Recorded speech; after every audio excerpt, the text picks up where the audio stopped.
Bien-aimés dans le Seigneur, bonjour.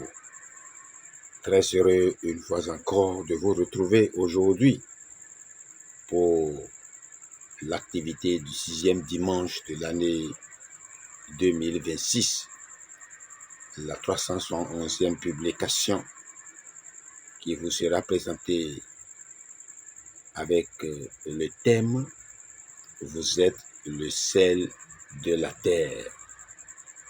Et les textes du livre du prophète Ésaïe, chapitre 58, versets 1 à 9, et l'évangile de Jésus-Christ selon Matthieu, chapitre 5, versets 13 à 20, seront présents également pour nous permettre d'en tirer des leçons. Je suis très sûr et je vous rassure que l'Esprit Saint est avec nous pour nous accompagner durant toute cette activité dans le nom de notre Seigneur Jésus-Christ. Amen.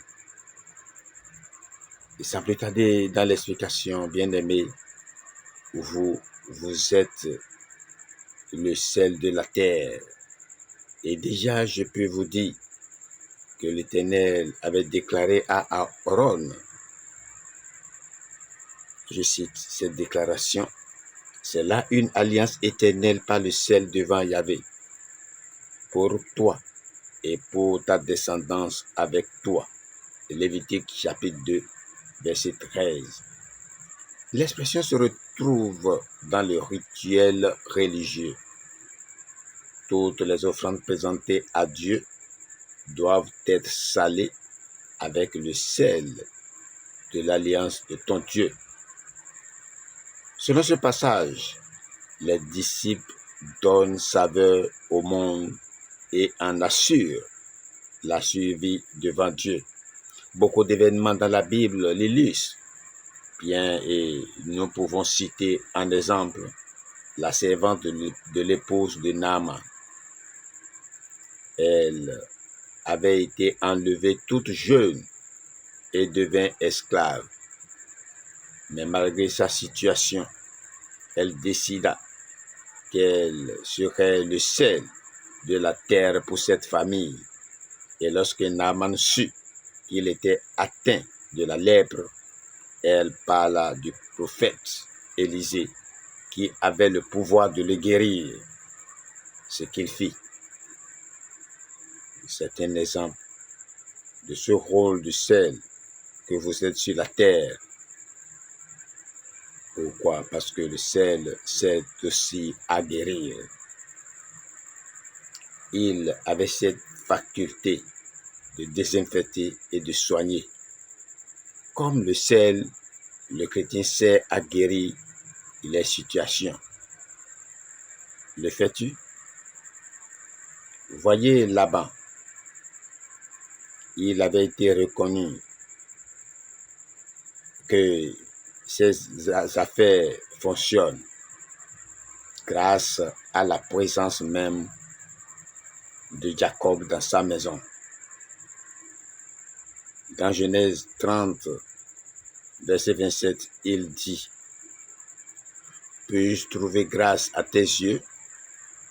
Je vois bien que l'Éternel m'a béni à cause de toi. »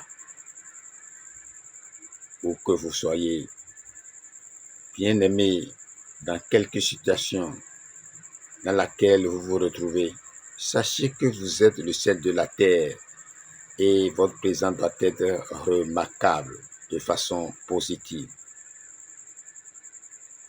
C'est en cela on vous reconnaît en tant qu'enfant de Dieu, en tant que chrétien. Mais si vous perdez l'esprit des béatitudes tel qu'il a été enseigné la semaine dernière, vous perdez toute saveur, car le sel symbolise la sagesse qui rend les hommes plus aptes à porter du fruit. De même que le sel féconde la terre via le fumier, ainsi les disciples, grâce à la sagesse reçue de Jésus, donnent aux hommes de porter plus de fruits. C'est pourquoi vous ne devez pas vous conformer au monde comme Paul le disait aux Romains en son chapitre 12, verset 2. Ne vous conformez pas au siècle présent, mais soyez transformés par le renouvellement de l'intelligence afin que vous discerniez quelle est la volonté de Dieu, ce qui est bon, agréable et parfait. C'est comme ça que vous devez vous comporter en tant qu'enfant, en tant que chrétien. Et les commentaires nous donneront aussi comment marcher, la conduite à tenir.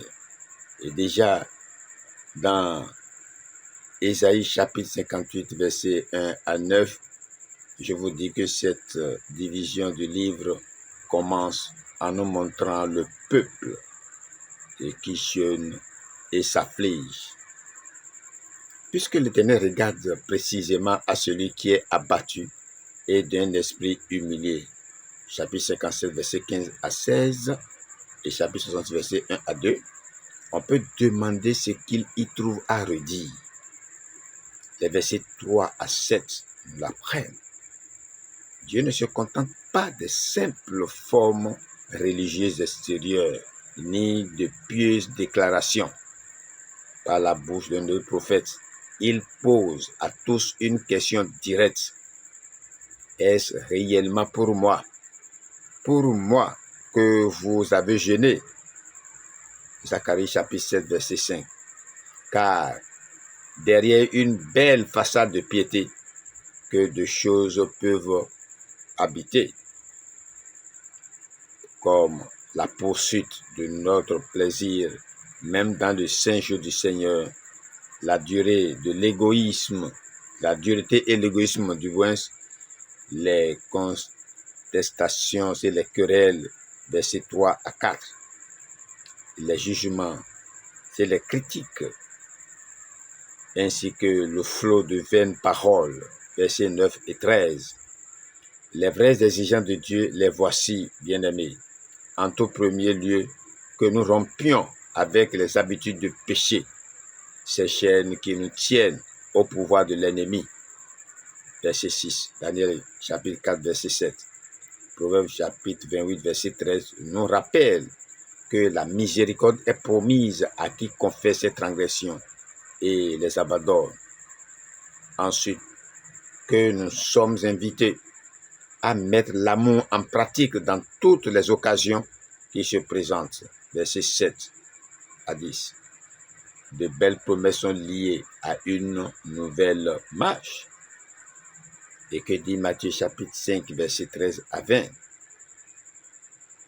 Dans le développement de la semaine dernière, qu'il vous souvienne que je vous avais dit que le bonheur que souhaite la majorité des hommes n'est pas celui destiné aux croyants. Il était clair qu'il suffit pour être heureux, bien heureux d'avoir l'approbation du Seigneur. Versets 13 et 14. Il s'agit de la position actuelle des chrétiens. Voilà votre position. C'est très important, bien-aimés dans le Seigneur. Sachez donc qu'en se tenant séparé du mal, le chrétien remplit sur la terre le rôle du sel qui préserve et qui le préserve de la corruption. Il est aussi lumière, responsable de faire briller les caractères moraux de Dieu devant les hommes et d'abord aux yeux de ceux qui sont dans la maison, sa propre famille. Le boisseau récipient à mesurer est le symbole de l'activité. Je vous avais dit, le livre Luc chapitre 8, verset 4 à 18, celui de la paresse, deux extrêmes susceptibles, l'un comme l'autre d'éteindre tout le rayonnement que devrait avoir un enfant de Dieu. Bien-aimé, on ne peut pas lire ces versets 17 et suivants sans être saisi de crainte.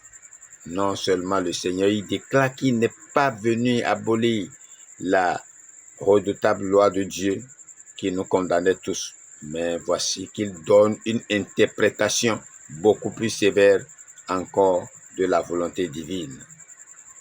Juste là, un Israélite scrupuleux pouvait espérer mériter la vie éternelle quand il avait plus ou moins gardé toutes ces choses dès sa jeunesse. Marc, chapitre 10, verset 20. À présent, les paroles de Jésus ne lui laissent aucune illusion. C'est clair. Si telles sont les exigences de la sainteté de Dieu, qui donc peut être sauvé? Oui, la pleine mesure de la justice divine était là, dans cet homme incomparable. Mais la même personne qui était venue le faire connaître était aussi venue l'accomplir à notre place. Verset 17. On peut aussi voir Somme 40, verset 9 à 11. Bien-aimé, voilà qui met fin à notre activité. Ces leçons que nous pouvons tirer de cet enseignement en tant que celle de la terre, nous devons fuir, nous devons chercher à avoir le Saint-Esprit en nous pour éviter le mal, éviter de collaborer avec tout ce qui peut nuire à notre prochain. Ce n'est pas du tout agréable en tant que chrétien. Nous devons chercher la paix, chercher l'union, chercher à guérir, à unir et à marcher selon notre Sauveur Jésus-Christ. Que sa grâce immense qu'il a déversée sur nous accompagne tous les jours afin que nous puissions bien faire comme cela se doit et que sa volonté soit faite dans toutes nos entreprises. C'est sur ces mots, bien-aimés, que je voudrais vous dire merci, sincère merci pour que vous soutenez ces activités en les utilisant, en les partageant, afin que beaucoup plus en prendre connaissance. Vous êtes bénis dans le nom de Jésus-Christ et que Dieu Tout-Puissant soit toujours avec nous. Au nom de Jésus-Christ. Amen. Votre bien-aimé, le Seigneur Sénégal, apôtre Mungbo de Nakpo, Ignace des Églises des Chérubins Séraphins. Je vous remercie et à très bientôt pour d'autres publications.